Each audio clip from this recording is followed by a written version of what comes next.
Hi, Eric. Hi there. Hey, where are you calling from? I am in South Florida, United States. Oh, wow. That's a very nice and warm place to be in. It's finally cooling down. It's a very, very nice place to live. It's good for families. A lot of e-commerce, Amazon sellers in Florida. I don't know why, but that's where we are. And we do a lot of meetups, and it's a good place to live. Yeah, Interestingly, you said it's finally cooling up. So yeah, it's like you wanted it to cool down a little bit. yeah. The summers are pretty brutal, but Hmm. we're always outdoors. We're always in the sun, and always swimming. So it's Sounds like a good life to me. can't complain. Yeah. All right. I called you today to chat a little bit about you, in fact, because I was looking you up. I guess that's what most potential customers do. They look up people that they want to work with. And I was Yep. looking at your LinkedIn profile first. So, see, I sent you an invite. So, you are still to accept my invite. I promise I will. As soon as we're done recording, I promise I'll get in there. All right. Sounds good. And there's this bodyguard glove that hit my eye. Is that potentially your product or like one of your customers' product, or is just a picture that? No, that's just a stock photo of a warehouse worker shoveling lots and lots of Amazon Prime boxes. Okay, so nothing to do with the category that you work in, right? No, although we do have a large fitness brand, but we Hmm, don't sell bodyguard, we don't sell gloves or any of that nature. We okay. sell gym equipment, we sell workout fitness, weights, we sell apparel. We're coming out some new products. We're actually in the middle of designing and developing some custom molds with a pretty cool product development team based in Texas. And so we have, I've been selling on Amazon since 2016. And I sold my first Amazon FBA business after I made a lot of, brutal, expensive beginning newbie mistakes. Finally got the hang of it and built a blueprint. And so built up my first Amazon business, sold that to a private merchandising company, built up another two brands. So we've got two brands in fitness and office, and we've got a beauty brand as well. And we're doing just over 3 million in sales a year on Amazon. And we do a combination of FBA and FBM. And so, we have a warehouse in North Carolina, and we have manufacturers in China, the United States, talking to some manufacturers in Pakistan. And along that ride, I've learned a lot about Amazon, building up brands, driving traffic off of Amazon as well. So a lot of our ranking strategies and launching is based off of building up a customer list of people that are ready and excited to buy our products. And so that's what I teach my students and my clients in all of our Amazon private label training. So, everything is systematized, and we're launching around 3 to 5 products per quarter.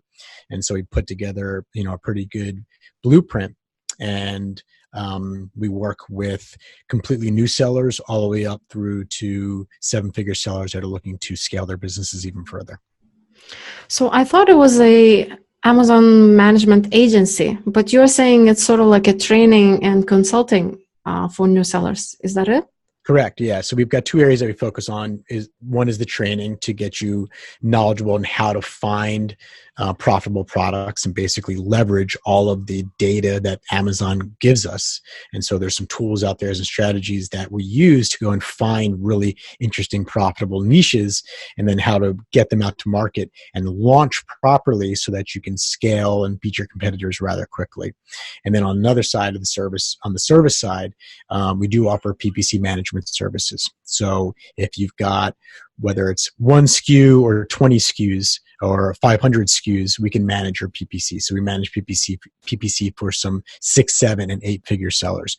We were managing PPC for ourselves, and we built some proprietary software that our account managers started using for our own business. And then we thought, hey, might as well offer this to some other clients out there. There are a lot of really good PPC services out there. But ours is, a blend of proprietary software and hands-on account managers based in North Carolina.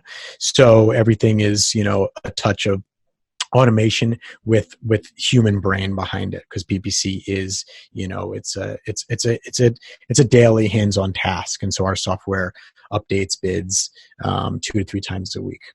But on the training side, We've got lots of resources and strategies for completely new sellers, all the way up to people that have maybe a listing that's, sitting there kind of stale and doing so.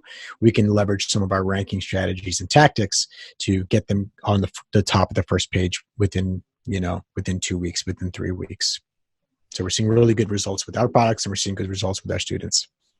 So it's interesting that you say you have account managers. So I understand that you are not doing that yourself. But how did you get there? How did you start managing other people's PPC? Were you excited about that on your own account, and that's how you started? Like, how was a key idea? Well, we were excited to see. If you get excited about PPC, God bless you. That's amazing. I got excited about the results. I get excited about sales. I like making money. I like generating profits. And so as when you're managing PPC for one product or two, it's manageable. But when you start getting into 5, 10, we have 42 SKUs for one of our brands. It gets pretty unruly to go in and do that PPC updates every single day. And so we built some software that's doing a lot of those bulk uploads for us, leveraging the parameters that we set. Based on, in every category is slightly different, but if we're setting a certain amount to spend on a campaign and we're going to let it ride until we hit that amount, depending on the number of clicks and depending on the click-through rate and the conversion, we're going to make adjustments for what our bids are going to be, whether we're going to pause that keyword or whether we're going to double down on it. Okay, so a lot of it is how are the conversions, and it's all category and niche dependent. Sometimes it's time of the year dependent. Obviously, as we move into Q4, keywords are getting more competitive. People are bidding more. They're spending more on PPC. So we're going to have to adjust our strategy and probably invest 2 to 3x on PPC to make sure that we maintain ranking. And everything that we're doing for PPC is, when it wants to get us to a point where we're netting a certain amount of profit, and we only want to have PPC sales account for about 20 to 30% max of our sales.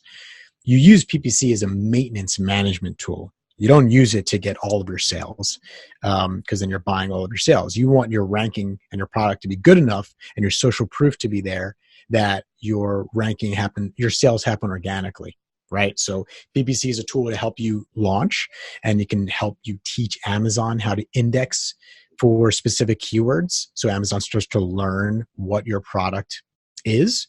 But at the end of the day, you don't want to have to buy every single one of your sales. If you're going to go after a few keywords and do some ranking and do some PPC, and you start getting on the top of the page for that keyword, your product better be good enough that you get those sales organically, because that's pure profit.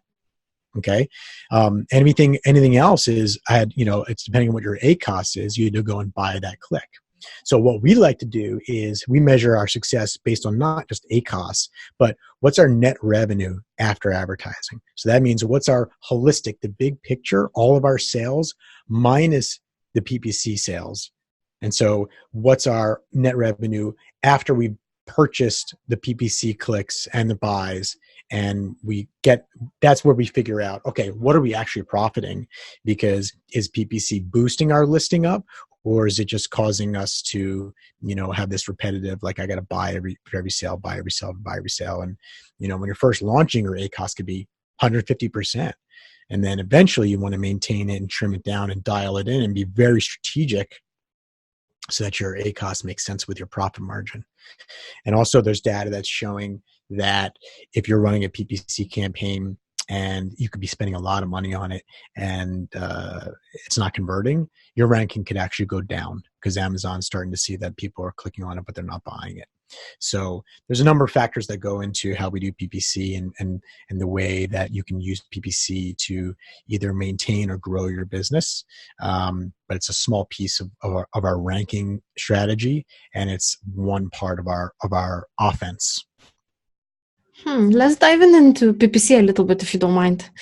What about headline ads? So I've recently discovered that on headline ads, you can use lifestyle images as well. You don't have to use the image, and that's the only ad type that allows to use the other images that you have on your listing, which could be lifestyle images. So I was curious to test it. And then I realized, okay, I added 3 products to it. And then actually in the reports, it doesn't say which ASIN converted, right, for the headline ads. So how do you deal with that? Do you not run headline ads at all and you focus on sponsored ads? What do you do? We do some headline ads. We sometimes do some sponsor brand ads. It's a very touchy subject because it can be very expensive, and you start diverting your budget away from, optimizing your sponsored products ads when you start doing the headline search ads.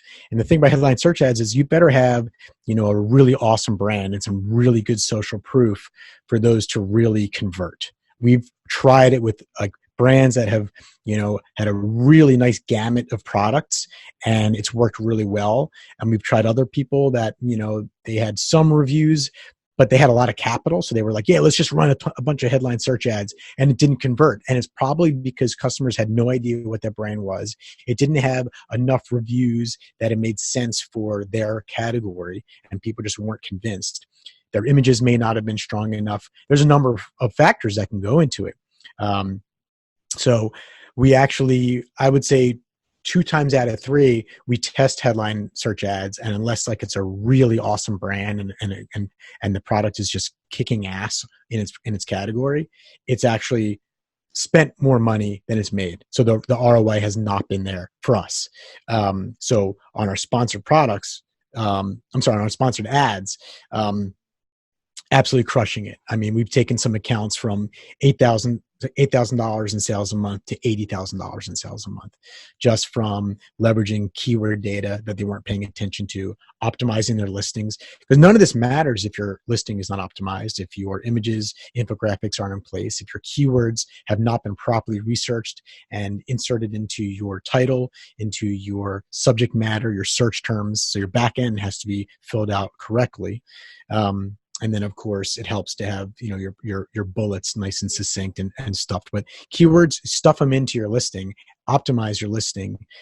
If you have brand registry, get your enhanced brand content set up, get people asking questions and answers, get those facts, FAQs filled out, upload video, do everything in your power to make your listing better than your competitors. I mean, really dive in and figure out what is the best main image that you can have, because PPC or not, like before they click in your listing, they're only going to see 3 things: the image, the price, and your reviews.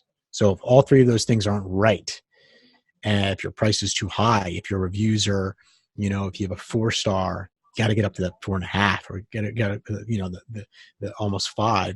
You got to do what you can. Those things are going to make your PPC convert even better, because when that impression comes up, the only reason they're going to click on it is if they either like your image, your reviews, or your price. So yeah, I would say sponsored products for us has been a bigger winner than headline search ads, although we do obviously test headline search ads because you got to test to see what the market data is going to come back to you with.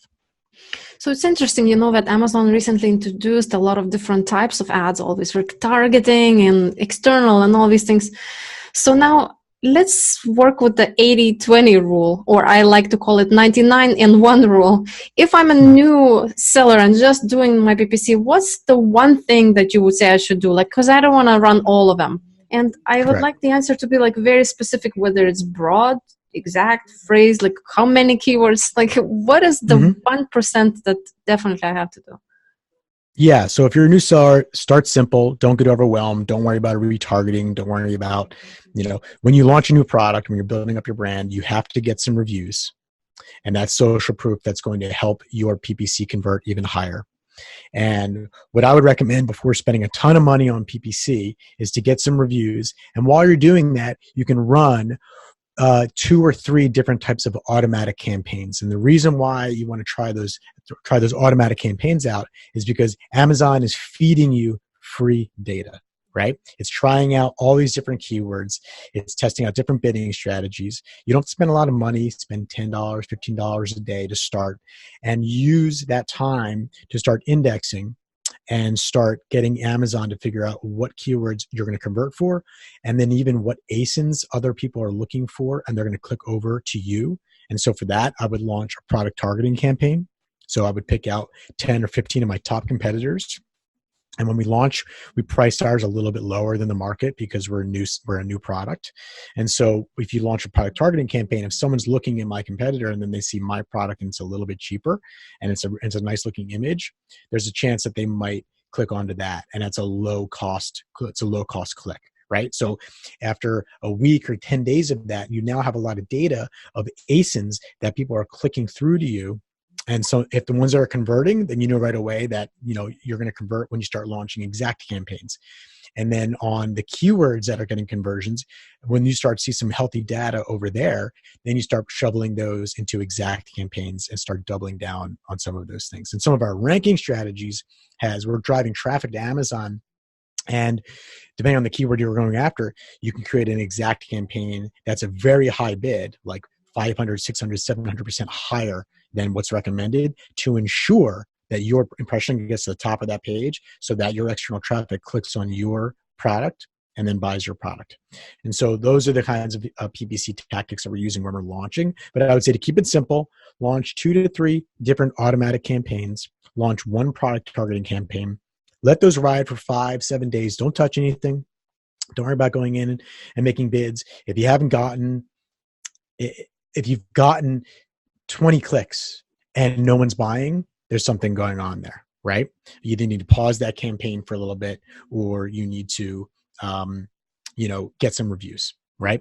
So I would say definitely pay attention to the data, download those advertising reports. There's a lot of stuff in those automatic campaigns that Amazon can tell you. And then from there, you can start figuring out what keywords you should be throwing into your exact campaigns.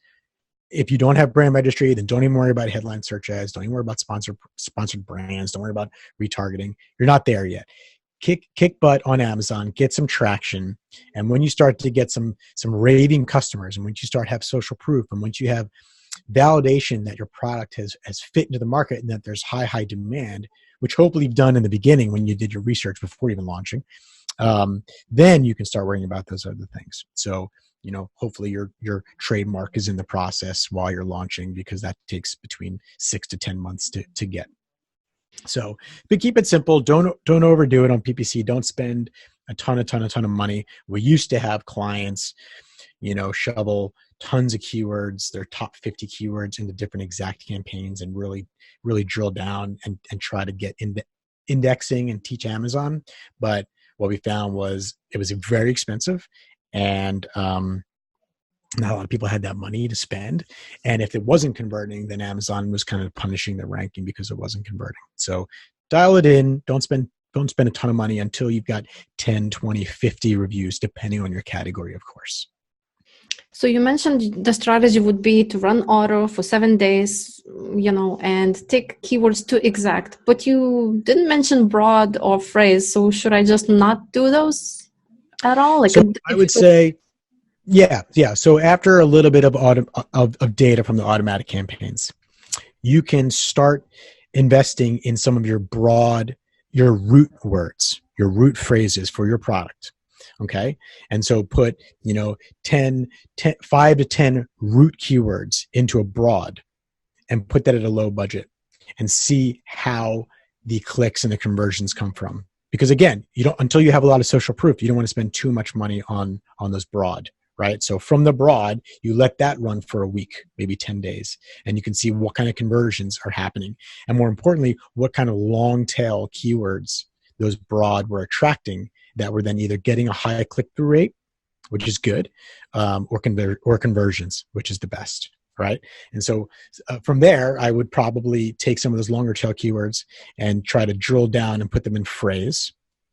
But again, I like going the exact, because I want to know exactly what keywords people are searching for. That's just a preference, right? It depends on your capital. But a lot of what we're doing is automatic to broad to phrase to exact.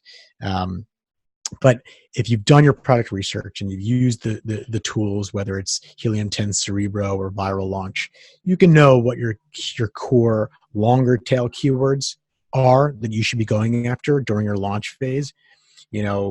I'm trying to think of an example. Let's say you're launching a whiteboard, like a weekly calendar. Okay. Do you want to go after whiteboard? Probably not, because when you think of whiteboard, you think of like a big whiteboard, and there's all kinds of types of whiteboards. Yours is very specific. So yours is probably going to be like, weekly calendar whiteboard for fridge. something like that. So that would be a long tail phrase that I would go after really hard on our ranking strategy, on our PPC, because I know that's extremely relevant to my product. Just going after the broad phrase whiteboard, you're going to get a lot of clicks, a lot of traffic. You're going to spend a lot of money, and you're going to quickly realize that that's not really your ideal customer, right? Like you want someone that's looking for something weekly. That's just to give an example. There's millions of products, but be careful with the broad. Go after the root words. It helps indexing, but very quickly start to dial that stuff in so that you're investing more in the exact, because then you know which ones you can pause and double down on. It's a better spend of your money. Let me ask you a little bit about the processes in your business, because, when you are one and you are doing PPC management, that's easy. But once you start scaling and sort of trying to transfer your knowledge to others, then it's a little bit of a challenge, right? So I'm just curious how you solved this issue. How did you train the people? And is there processes that you follow? Like, what's the structure? Yeah, no, there's absolutely a process we follow, and I do not train our account managers. My one of my partners does. He's the PPC guru. He's the one that built the software. I'm more on the listing optimization, product development, actual Amazon operations, right? So I'm managing our Amazon business. We have another business partner that does all the shipping logistics and manufacturing. He's Chinese, which is good for us. But so I'm working with clients to help them find products and then develop those products and differentiate and improve those products based on the market data that we're seeing. And then I get them to the point where investing heavily in PPC makes sense, right? So we take them through the product research, we take them through manufacturing, sourcing, the listing creation, optimization, and then launch. Okay. And then as we start to scale, that's when we leverage PPC to help us scale those sales. So yes, we onboard account managers, we teach them our process, we teach them how to use our software. They obviously have to know the foundational aspects of Amazon and listings, because if we just hand them an account and they have no idea about Amazon, they could be running PPC on a listing that has a 2-star review. And it's like, that's never going to sell, right? No one's going to buy something that's got 2 stars. So don't even waste your time or money. You got to know the foundational basics of Amazon at the very least. And then we show them how to do some of our advanced optimizations for keywords, as well as just how to deal with customers in general, because some Amazon sellers are so good at one part of the business and they don't realize that they need to be thinking about the psychology of the customer from a totally different perspective, right? They've been so embedded in making this the perfect product and putting the zipper here and making my perfect product insert and doing some chatbot flows and running Facebook ads that they don't realize that their price isn't right, or they don't realize that they need to have, certain things said in the review to really, get that conversation around their product going. And so, you got to look at all these aspects when you're running an Amazon business. And when one of our PPC guys is talking to a customer, especially when we're giving our weekly reports or when we're analyzing like the dashboard. So we provide everyone with a 24-hour access dashboard. You got to know how to break that data down into like just normal terms, so that we want to give our customers actionable insights and actionable steps that they can take on their Amazon listing, or on the way that they talk to customers or whatever. So everything is, how can we, help you build up your brand? And so it's not all just about your ACOS, right? Going back to it, it's like building up a good brand, offering a lot of value to your customer. All those things are pieces of a larger puzzle. So just because you had this proprietary software that you mentioned, I'm assuming that pulls the reports, looks, if there is 1,000 sessions and 20 clicks, decide that. So that sort of automatically does the decisions, or the account manager has to still go and manually do it? The account manager has to input the rules based on what we're seeing. So we're interpreting the data and we're looking at the results, and then we'll go in once, twice, 3 times a week and make some adjustments. And some of our accounts have, 500 SKUs. And so we're not doing that manually. That's where the automation comes in. So we're creating these blanket global rules based on the account. And then we're making those changes and uploading the bulk files. Okay. So still there's a lot of work for them still, even Yeah. to just decide what you optimize. Okay, so I was deciding on 15 clicks. Now I'm going to base it on 30 clicks because the product is expensive or something like that, right? Correct. And one month could be different from the next. Like some of our fitness products sold really, really well in the summer. And so our PPC was outperforming, and just we cranked that up, and our ACOS was super low, and our net revenue was super high. And then as it gets back to school and as the weather starts to turn, people aren't working out as much, and so it's a different kind of product that starts to take off. So those kinds of cycles mean we have to make adjustments, and we start shifting our PPC ad spend around different SKUs, some that are underperforming and some that are overperforming. And we're also looking at the keywords that we start seeing trending. So if a competitor is doing really well for a specific keyword, we're going to invest heavily on that and try to steal some of those sales. So it's a chess game. It's not just so straightforward, set it and forget it. Absolutely not. And so that's why I personally love having PPC people do it for us, because it's a lot of work and it's a pain in the butt.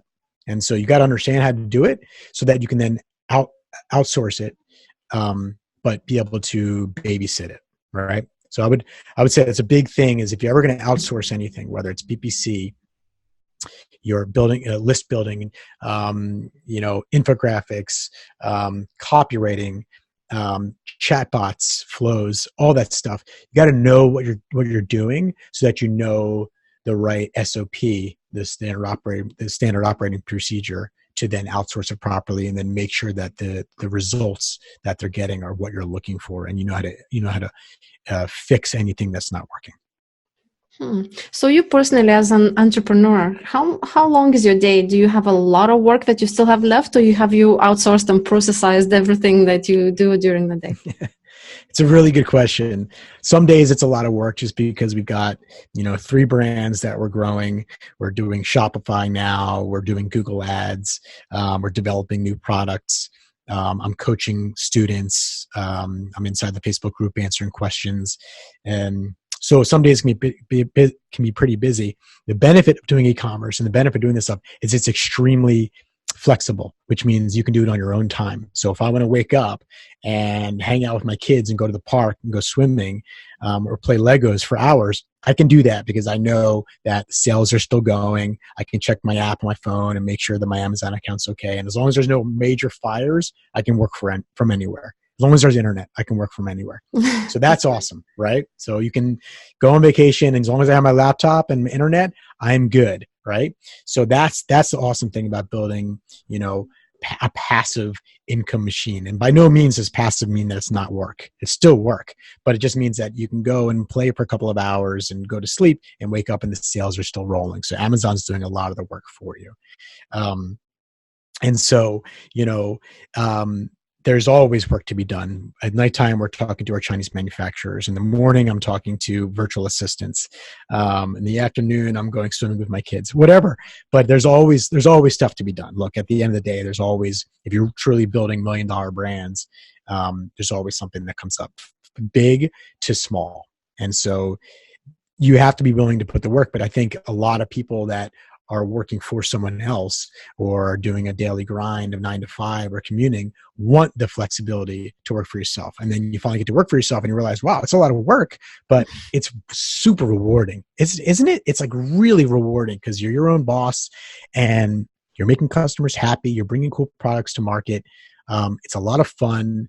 When there's something new that you have to learn, there's lots of resources and there's a really good online community of people that are doing this. And so we all try to benefit and help each other. It's a win-win. And it's definitely, you want to work smart. And so you want to put some processes in place so that you can make your day more productive. I'm always trying to figure out ways to make my day more productive and how to squeeze more output out of my hours, because we have a finite set of hours. And so I'm kind of testing out new schedules. Do I wake up an hour earlier? Do I work an hour later? What's my schedule? And I've got 2 little kids, and my wife's studying to be a doctor. So we're busy, but the brands, are your babies and you want to grow them. because we can either keep collecting that income or we can sell the assets. And so that's the power of building e-commerce brands. And the technology out there is just so awesome. The world is tiny. You're in Turkey and we're having a conversation as if we're sitting in the same room together. It's phenomenal. So leverage the tech, work smart, use your hours, be productive, but try to enjoy life. And that's what flexibility means, being able to squeeze more out of your day with the people that you want to be with.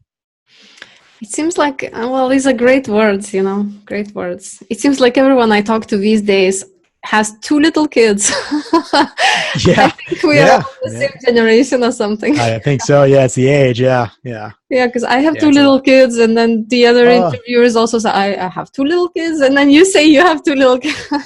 Yeah, I don't know. Yeah, it's something, you want to have kids before, before you don't have all the energy, but it's also the time where we're kind of really building our businesses. And so, interesting. Yeah. When we had no kids, we had nothing done. Like we were working somewhere and spending barbecuing. Right. We're working somewhere. Yeah. Trying to figure out what we wanted to do. And then we kind of navigated our path toward this stuff. And then you start getting good at it and you start building relationships and businesses. And then you're like, oh, and it's time to have kids.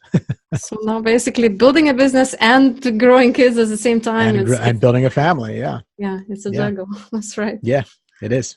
All right. Well, it's been a pleasure talking to you today. I see that you know a lot about PPC management, so that's very cool. And all the other topics that you touched upon, it seems like you talked to a lot of new sellers, new beginners, so you have a lot of good advice for them.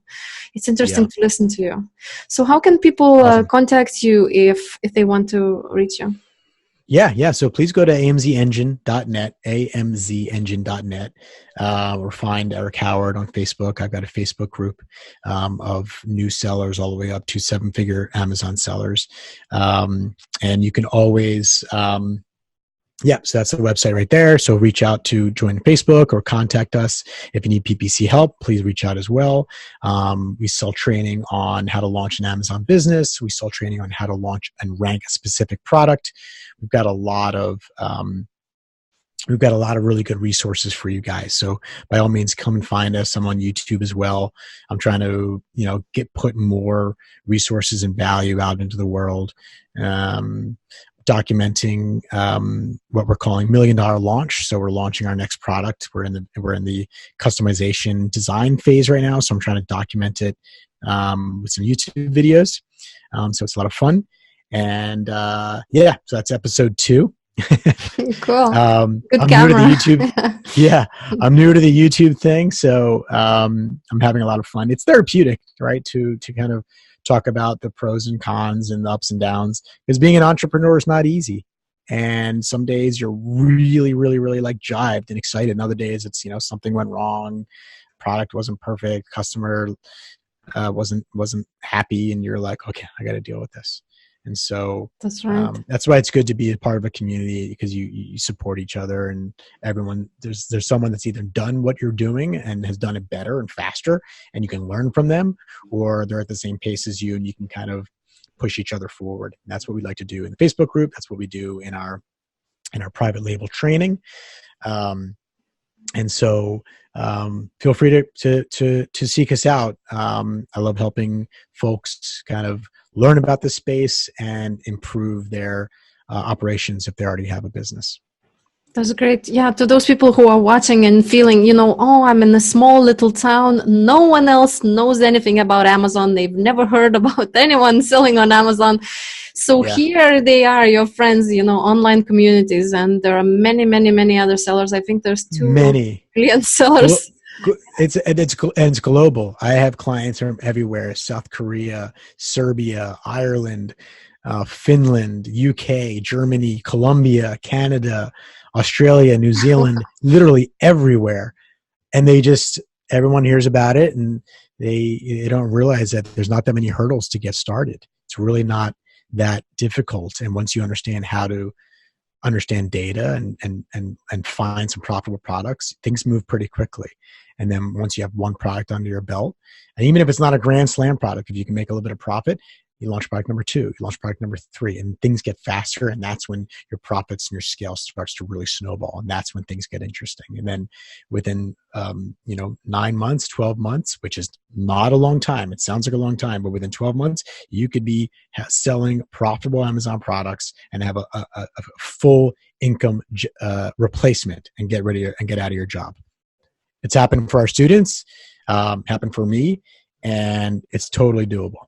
Right? So there's tons of awesome resources out there. We will fast track you. We will get you moving a lot faster. You could be launching and selling within 12 weeks, possibly sooner. And we're going to get you to avoid some of the expensive pitfalls that I made when I first started selling. I lost, $5,000 of inventory one day when I did the wrong promotion.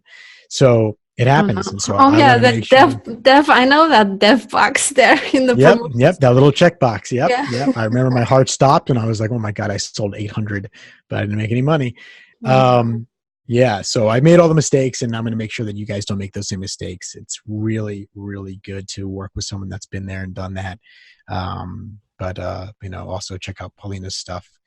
And, thanks for having me on. It's been really exciting. I love talking about this. Thanks for coming to our show. Yeah, so we'll be glad to have you again sometime.